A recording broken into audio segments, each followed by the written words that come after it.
Hello दोस्तों, स्वागत है आपका अपने चैनल शिव क्लासेज में। आशा करता हूँ आप सब अच्छे होंगे। तो देरी न करते हुए शुरू करते हैं। तो आज का टॉपिक है बेसिक आयतन, क्षेत्रफल, परिमाप, विकर्ण किसे कहते हैं उसकी परिभाषा जानेंगे। आयतन, क्षेत्रफल, परिमाप या विकर्ण के क्वेश्चन को सॉल्व करने के लिए इसकी परिभाषा जानना बहुत ज़रूरी है। तो शुरू करते हैं।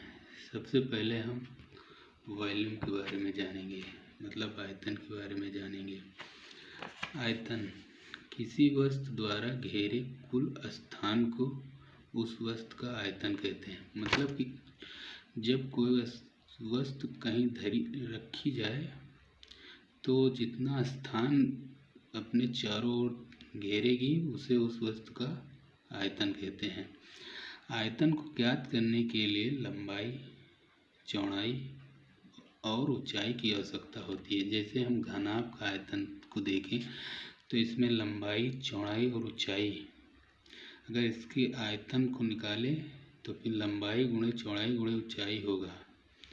इसी प्रकार घन का आयतन देखें तो इसमें भी लंबाई गुणे चौड़ाई गुणे ऊंचाई होगी, लेकिन घन की सभी भुजाएं बराबर होती, मतलब लंबाई, चौड़ाई और ऊंचाई बराबर होती। इसलिए अगर इसे ए से प्रेजेंट करें तो ए की घात 3 होती है, मतलब भुजा की घात 3। अब इसके बाद हम क्षेत्रफल के बारे में जानेंगे। एरिया किसी समतल सतह पर किसी आकृति द्वारा घेरा गया स्थान ही उस आकृति का क्षेत्रफल कहलाता है। मतलब कि अगर कोई वस्तु किसी चीज़ पर रखी है तो जितना स्थान घेरेगी वो उसका क्षेत्रफल होगा। जैसे अगर किसी किसान का खेत देखें तो वो जितने जगह अनाज बोता है, जितने खेत में जितने जगह पर अनाज होता है वो क्षेत्रफल होता है। जैसे ये किसान का खेत है तो वो जितने में अपना अनाज बोएगा वो, जैसे ये पूरा उसका क्षेत्रफल होगा। तो अब जैसे आयत का क्षेत्रफल निकालना है। आयत का क्षेत्रफल तो ये लंबाई हो गई, ये लंबाई और ये चौड़ाई, तो मतलब लंबाई गुणे चौड़ाई। उसी प्रकार वर्ग का क्षेत्रफल देखना है तो लंबाई गुणे चौड़ाई, क्योंकि वर्ग की सभी भुजाएं बराबर होती है, इसलिए लंबाई गुणे चौड़ाई मतलब मतलब भुजा की घात 2 होती है। अब इसके बाद हम परिमाप के बारे में जानेंगे। किसी भी आकृति की सभी भुजाएं को परिमाप कहते हैं। जैसे अगर ये किसान का चारों मेड़ देखें, इस चारों मेड़ को जोड़ लें तो हमें परिमाप पता हो जाएगा।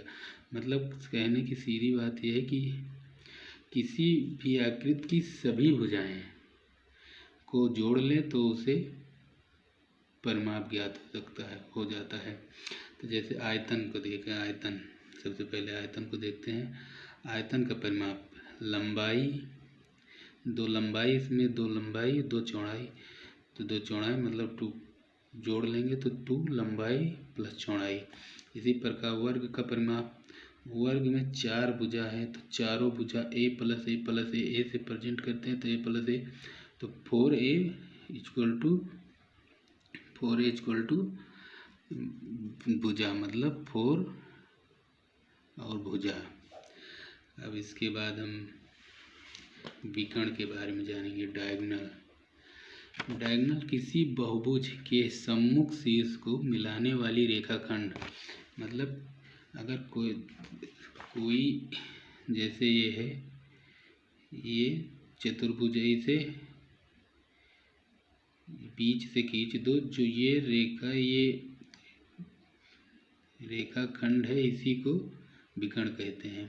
मिलाने वाली रेखाखंड को विकर्ण कहते हैं। जैसे अब आयत का विकर्ण देखें। आयत का विकर्ण रूट लंबाई का स्क्वायर, चौड़ाई का स्क्वायर प्लस ऊंचाई का स्क्वायर।